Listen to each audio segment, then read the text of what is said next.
in this case on whether or not IDF is violating international law, because this is not the first time we are seeing photos of Israeli soldiers closing in front of civilian infrastructure and, using hospitals as their military base. There are many reports about we're in touch with our Israeli counterparts, and we're looking to understand more, and that's where we are in the process on this for now. Yeah, the Israeli Knesset yesterday voted against the Palestinian state ever.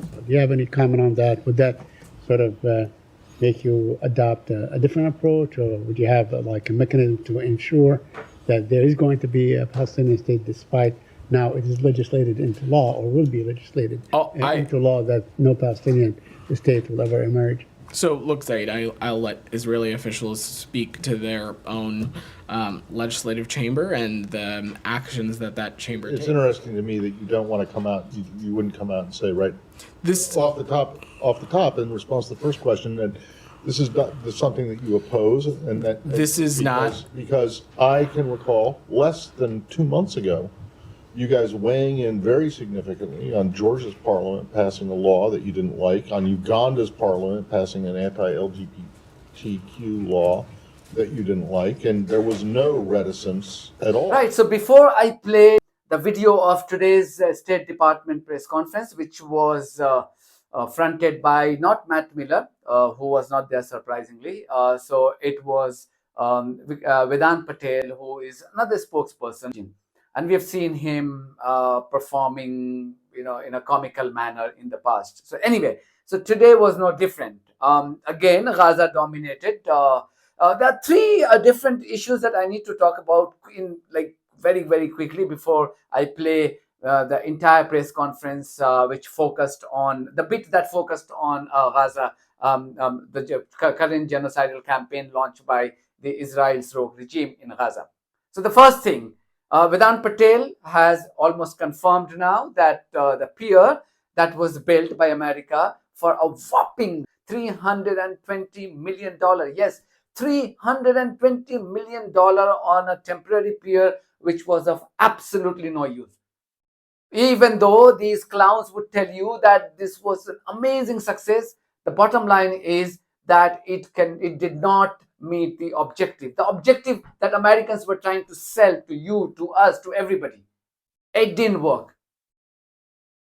In fact, that $320 million, if their intention was pious, and if their intention was the same that they were trying to convince us about, that $320 million may have done wonders in bringing a respite to those millions of Palestinians currently suffering in Gaza and West Bank.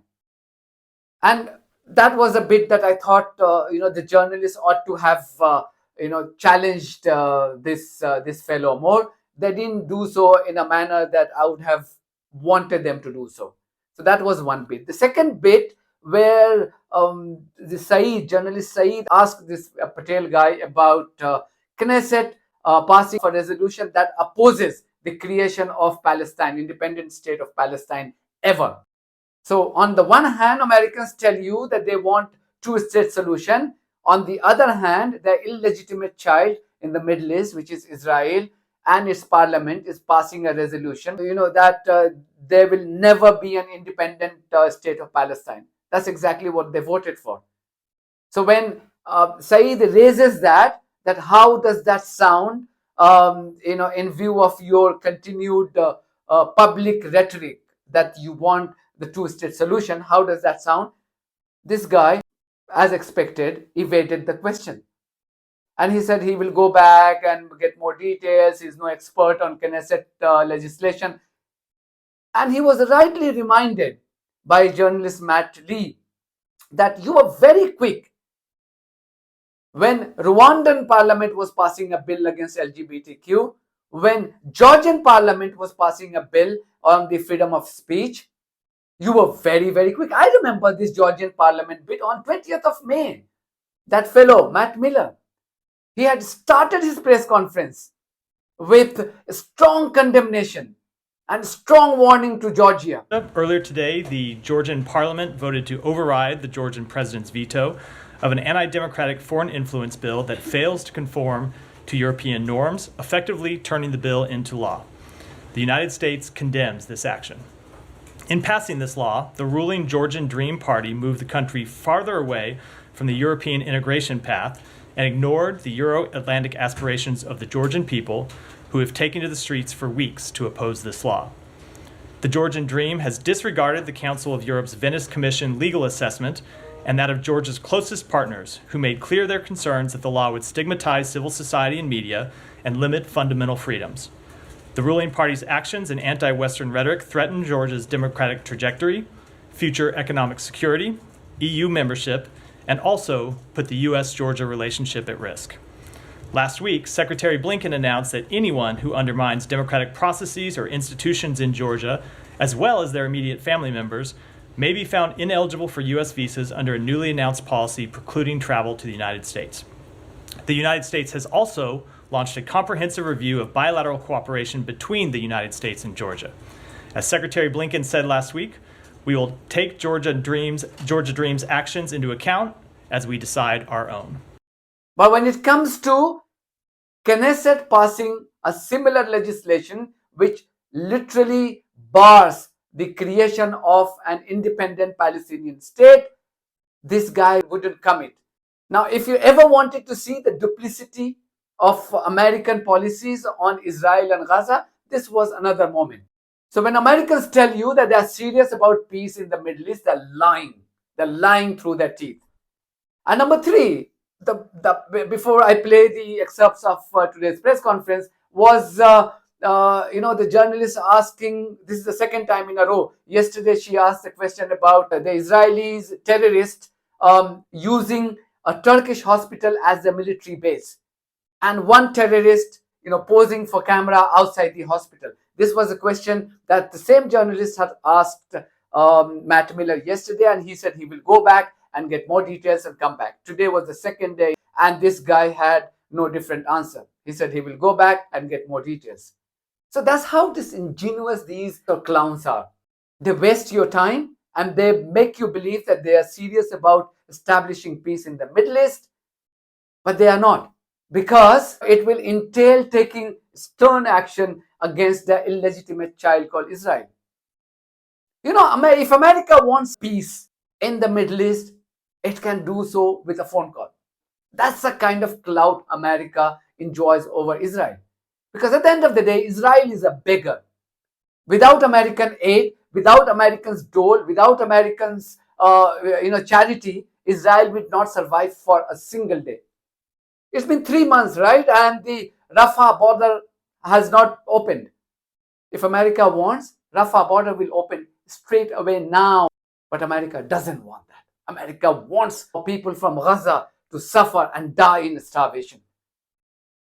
If Americans are saying anything different, they're lying. The truth is that they want Palestinians to die, because they can change the fate of those Palestinians in Gaza and West Bank with a phone call. Whether your president is brain dead or not, it doesn't matter. The administration is the same. Civil servants are the same. It's America as a country that matters, not an individual. So anything else is just a lie. The reality is that America is capable of reining in a mad dog called Israel, but America is choosing not to do so. That's the reality. Good afternoon, everybody. I have one very brief thing at the top, and then I'm happy to dive into your questions. So, over the last 9 months, the humanitarian situation in Gaza has been dire. And from the beginning of the war until now, the U.S. government has been committed to getting aid into the Gaza Strip through every possible means, whether by land, air, or sea. The creation of the maritime pier was helped to address this situation. Despite weather-induced limitations, nearly 19 million pounds of assistance, including food and shelter supplies, entered Gaza through the pier. This is equivalent of enough assistance to feed 450,000 people for 1 month.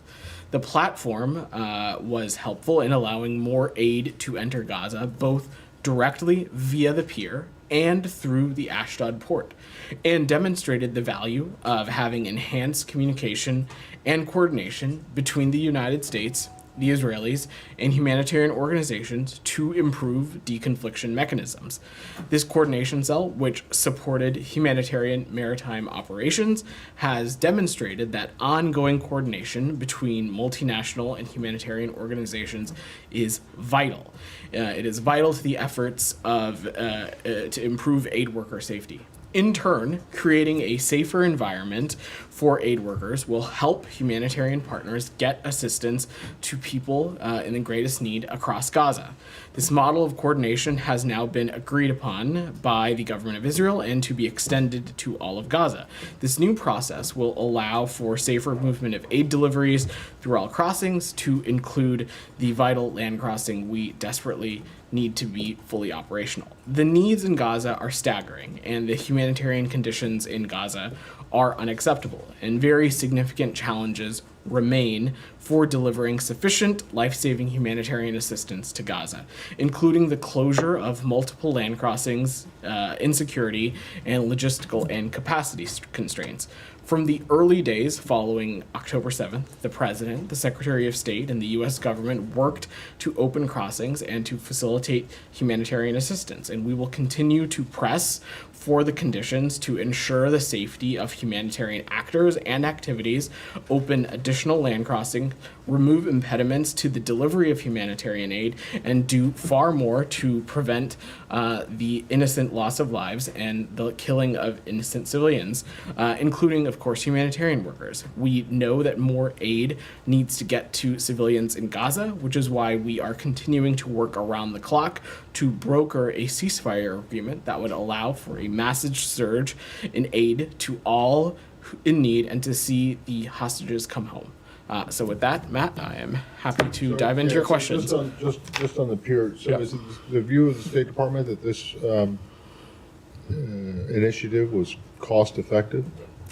Matt, we believe that this was a successful initiative. It was able to provide. It was successful. I mean, delivering one loaf of bread would make it a success, but was it cost effective? In terms of the technical breakdown, Matt, I'm sure my colleagues at the Department of Defense would be happy to speak to that. I know our briefing in a little bit later this afternoon. But what I can say is that we believe that this effort was successful, and specifically because the pier and its existence and the work that happened through it impacted aid delivery to northern Gaza.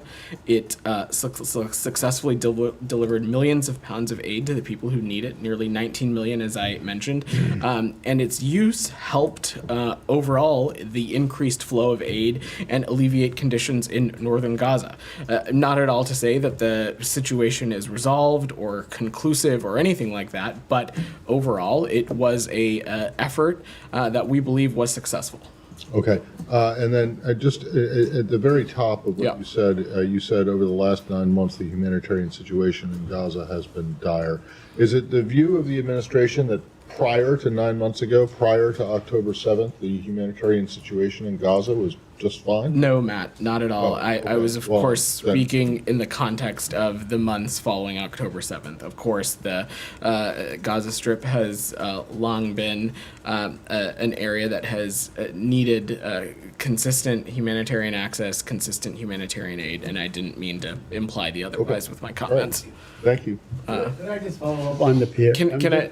Sure. Yeah, I'll come back to you, Jenny. I'll defer to Jenny. Sure. But on the pier, did it meet its goals? I mean, its goals as defined and so on. You believe that it met its goals? I know you mentioned that it fed 400,000 Palestinians for 1 month. That's 1/5 of the population for 1 month. But that was exactly the intended goal, that it will feed 400,000 Palestinians for 1 month? Sorry, there was not a technical goal or a logistics or a inflow or a throughput goal. What we are talking about, and when the president announced this at the State of the Union, what we were talking about was a all of U.S. government effort to ensure that we were leaving no stone unturned and that we were looking at the issue of getting more humanitarian aid into Gaza through every angle. That includes land crossings, that includes airdrops, that included this pier option as well. That's what this is about, is us trying to pursue every possible alternative to ensure that we can get humanitarian aid into Gaza. And in that effort, this pier was successful for all the reasons that I laid out. Now, certainly, as I said to Matt, the humanitarian situation in Gaza continues to be dire, and we will continue to work with humanitarian partners, with partners in Israel, partners across the region, to look at what other avenues are at our disposal to get humanitarian aid into Gaza.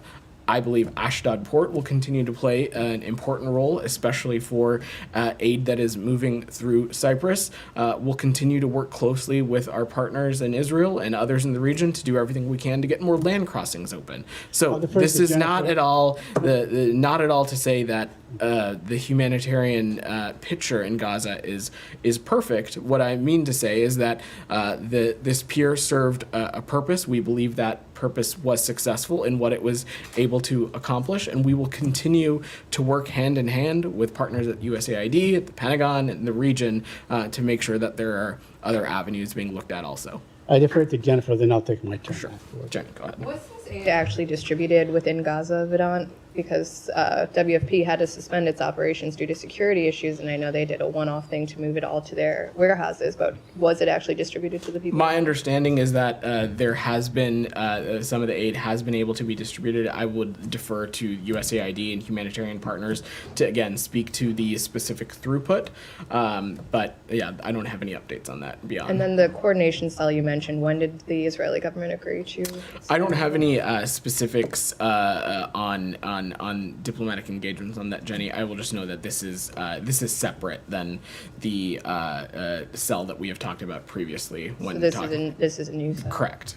This is specifically catered around humanitarian aid and as a outproduct of this pier. Isn't this something that the Israelis had said they were going to be working on after the deadly strike on the World Central Kitchen convoy? It's something that we continue to engage on with the Israelis when it comes to ensuring that there's clear coordination. And like I said, this is a separate endeavor than was being talked about then. Are there any updates on the opening of the Rafah crossing? Where do those discussions go? I have no updates for you. Again, we've talked about this before. Obviously, the closure of the Rafah border crossing is a logistical hurdle, but also, we've talked about this before, was an important conduit for humanitarian aid.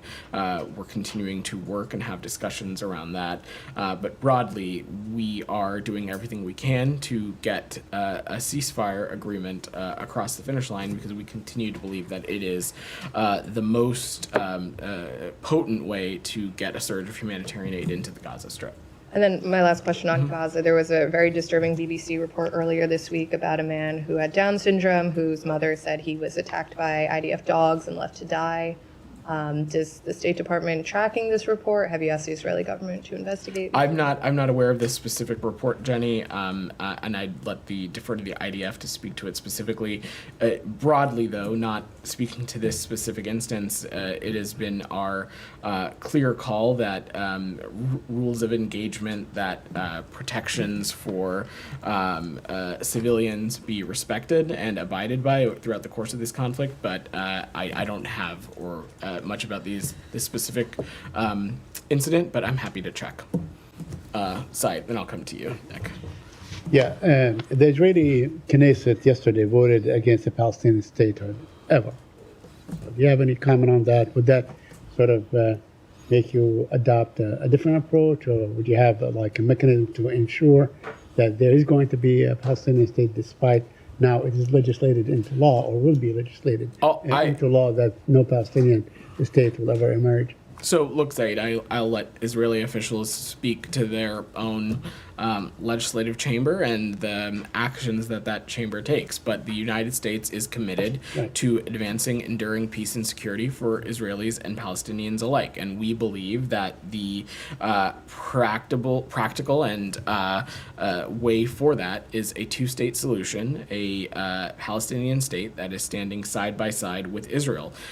We believe that is the only way to advance an enduring peace, and it is also something that we believe it is in Israel's Israel's security. To realize this vision, Israel must be a partner to the Palestinian people and Palestinian leaders. And as we have said before, we will continue to engage Israeli leadership at the highest levels in making this clear. Yeah, but the Knesset makes the laws for Israel, like our Congress makes the laws for us in this country. So, I mean, with all due respect, if it remains contained to rhetorical commitment, I mean, it doesn't make any difference. Would it make any difference? Is the United States, in other words, willing or able to take some steps to actually make this happen? I'm going to go out on a limb and say that neither you nor I are experts in Knesset law and legislation and things and products that come out of the Knesset, so I will leave that analysis to others. What I can say is that the United States approach to a two-state solution has not changed. Our prioritization of that has not changed. So can I just, sorry. So you have no opinion at all on this? We certainly have an opinion, Matt. What I don't have is an analysis. What is it? Our opinion is that we believe that a two-state solution is necessary, not just for Israel's security. I know what your opinion on a two-state solution is. What's your opinion on the legislation? I think it can be safely implied that a piece of legislation that is in opposition to a two-state solution is not something that we would be thrilled about. But again, I don't have the expertise or the analysis of this legislation to know what bearing it would have on the overall process. What I can say, though, Matt, is that this is something that we're going to continue to engage directly with Israeli leaders on. We believe that this is the direct and most credible and real path forward for Israel's security to get the region out of an endless cycle of violence. And that's why we have continued to call on a two-state solution being a cornerstone of every iteration and conversation that we have when we talk about the future of this region and the future of the Israeli and the Palestinian people. Okay, but I'm just, it's interesting to me that you don't want to come out, you wouldn't come out and say, right, this off the top, in response to the first question, that this is not something that you oppose, and that this is not, because I can recall less than 2 months ago, you guys weighing in very significantly on Georgia's parliament passing a law that you didn't like, on Uganda's parliament passing an anti-LGBTQ law that you didn't like, and there was no reticence at all, Matt, for you guys to call it out. And now it's like pulling teeth to get you to say something. I don't think it's like pulling teeth. This is something that my understanding is just passed earlier today or within the past 24 hours. What the full contents of this legislation are, I certainly haven't had time to read it. I can't imagine Said or you have either, Matt. Correct me if I'm wrong. That being said, our long-standing position on a two-state solution is quite clear, and we believe it continues to be the only way to advance enduring peace. And it's something that we have made clear with Israeli officials across its government, and it's something that we will continue to make clear across. All right, fair enough. But I don't think that you can cite chapter and verse of the Georgia law or the Uganda law either. So don't, you throw it back and say, well, you haven't read it. We know what's Matt, the essential outline, which is basically what you knew about the two laws that I just mentioned in other countries. These are different circumstances, different countries. I think these are a little bit apples and oranges. The point is that you are not shy about weighing in on other countries' legislatures' decisions or votes. And in this case, we are not shy about making clear that how vital we believe a two-state solution to be about being the only way for an enduring peace. Nick's patiently been waiting. I have a couple more questions. I'm sorry, I will come to you. Okay, all right, go ahead, Said. But I just want to ask you a couple more. Yeah. The Mossad leader, the Israeli intelligence leader, said that Netanyahu is really intent on thwarting any deal. Do you have any comment on that? Did you hear the Mossad chief, what he said, and so on. So for obvious reasons, Saeed, I'm not going to negotiate or speak about the deliberative process from up here. What I can say is that we're working to get a deal. We're working to get a ceasefire and bring the hostages home, and we continue to believe a diplomatic resolution is achievable and urgent. We're hopeful about the direction that things are progressing in, and we believe, as I said, something is achievable. But I'm not going to get more specific or offer commentary beyond that.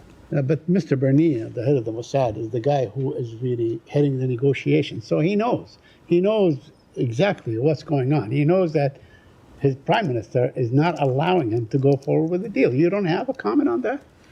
I'm just not going to negotiate on this process in public, Saeed. That would be unhelpful to the process. What I can say is that we are hopeful about the direction that things are progressing in. We believe a deal is both achievable. It's something that we have been working around the clock. It's an urgent priority for Secretary Blinken, and this is something that we're working to get across the finish line. But I don't have more for you. Anything else on the region before I let Nick go? Go ahead, Nick. This is on Iran. Okay, go ahead. States re-upped the 4-month sanctions waiver for Iraq to buy electricity from Iran without being subject to sanctions. It's now really a good time to be granting or extending sanction waivers when Iran is plotting to assassinate the former president and others. And what, if any, ramifications will Iran face for that? So, what ramifications it will face for plotting to assassinate? Okay, US officials these are for two separate questions. First, let me just say on the issue with Iraq, what this is about is this is something we have renewed this waiver for the 22nd time, and it is about the department permitting Iraq to purchase Iranian electricity while Iraq continues to develop its domestic generation capacity and continuing to create its own independence off of Iranian energy. These waivers are short-term and they're stopgap measures to provide energy stability. That's ultimately what this is about, is we want the Iraqi people, as we would want in any country, to have access to consistent, safe energy, which is vital to so many civilian infrastructure projects, civilian establishments. It probably would be a waste of time for me to list them off. Simultaneously, though, Nick, we are also encouraging the Iraqi government to take meaningful steps to accelerate its efforts to wean itself off of Iranian energy sources. And over the past number of years, we have also seen that. Currently, our estimates are that it relies on Iran for about 25% of its energy. Just a few years ago, that number was 40%. And in recent years, we have seen our partners in Iraq double its capacity for its own electrical generation. So we are seeing progress and steps in the right direction, and we want to continue to see a clear plan, including realistic and measurable milestones. Now, Nick, separately on the other question that you mentioned, the Department of Homeland Security and the Department of Justice can speak to questions pertaining to the attempted assassination of former President Trump, as well as how other threats may or may not impact efforts that are undertaken to protect the former president. We're going to continue to do what is necessary to protect our people, protect our interests from threats emanating from Iran. That, of course, includes protecting former officials from any threats that may potentially emanate from Iran. And you have seen us not hesitate to take appropriate actions against the Iranian regime or its proxies when American interests, its people, or American officials have been threatened or been put in harm's way. And that continues to be the case. And for obvious reasons, it should be no surprise to you. I'm not going to preview what actions and steps we would take from up here. Follow up on that? Go ahead, Alex. Vedant, Yeah. The White House this morning said that the threat is credible. So if it's credible, getting back to Nick's original question, what actions are you taking to, first of all, deter it, second, to make Iran pay price. So in answering, I addressed this when speaking to Nick's question, Alex. I'm not going to speak to actions from up here. I'm not going to preview to them. That would be not in the interest of our national security. What I can say, though, is that we will not hesitate to take appropriate action to hold the Iranian regime accountable and to ensure that we're doing whatever is necessary to protect our people, including former officials, and to protect our interests from threats that are emanating from Iran. Has the U.S. government reached out to Iranian new leadership? I'm just not going to tell them. I don't have any. I don't have any diplomatic conversations to read out. We've made this message. Quite clear. I have two more questions, different topics. I think there's a couple other in this region. Then I will come back to you. DR. Thank you, Vedant. Just going back to the sanctions waiver to Iraq, there is a lot of concerns in the Congress that the transactions is fungible. And what restrictions and what limitations have you placed it in this renewing sanctions waiver to Iraq that the Iran is not getting any single dollars from that waiver? So let's just remember that as it relates to these funds, none of these funds from Iraq's purchase ever enter Iran. The terms of the electricity waiver, any notion that these kinds of funds are being released to Iran is fake. And the important thing to remember here, DR, is that what we're talking about is not a specific dollar amount. It is a waiver authority that allows the purchase of electricity over a certain period of time, in this case, 120 days. So it's permission for an activity over a period of time. And that's what this is. One more question on that. Yeah. Per sources, per people that have talked at the State Department and the Iraqi governments, the renewing sanctions is based on the progress that the Iraqi government is making towards the energy independence from Iran. Since 2018, you are renewing this sanctions waiver to Iraq. Could you speak of the nature of this time's renewing? Is there any change? Is there any limitation that how much energy Iraq could buy from Iran in this?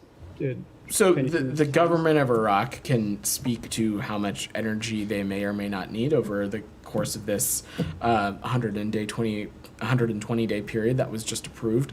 But to the first part of your question, I just talked about in answering Nick's question, we have, over the past decade, have seen some measurable steps of Iraq weaning off Iranian electricity. Like I said, currently we anticipate that they are relying on Iran for about 25% of their electricity. A number of years ago, that number was 40%. Also, in recent years, we have seen Iraq double its electricity generation capacity at home. So we are seeing steps in the right direction when it comes to weaning itself off of Iranian energy, and we'll continue to keep a close eye on that plan. Rabia, go ahead. Thank you, Vedant. I just wanted to follow up on my question yesterday. The photo of Israeli soldiers posing in front of the Turkish-Palestinian hospital in Gaza. What is your reaction to this photo and the reports that the IDF is using this hospital as their military base in Gaza? So we've seen the reports on the Turkish hospital, and we are in touch with Israeli counterparts to learn more. And that's really all that we can say at the moment on that. I think at face value, when looking at that image, what we see service members posing in front of the hospital. So I don't want to draw any conclusions beyond that. But we have asked the IDF for additional information, and we look forward to receiving that. But beyond that, that does not change the position that we have held for quite some time now, that Israelis need to conduct their operations in such a way that civilian infrastructure, like hospitals, like schools, that harm to those kinds of infrastructures are not brought about by their operations. And that continues to be our position. Will the U.S. make its own assessment in this case on whether or not IDF is violating international law? Because this is not the first time we are seeing photos of Israeli soldiers posing in front of civilian infrastructure and, using hospitals as their military base. There are many reports about that. We're in touch with our Israeli counterparts, and we're looking to understand more, and that's where we are in the process on this for now. Thank you very much for watching this video. If you haven't subscribed to my channel, please do so, because that's one of the many ways you can support independent journalism. God bless you all.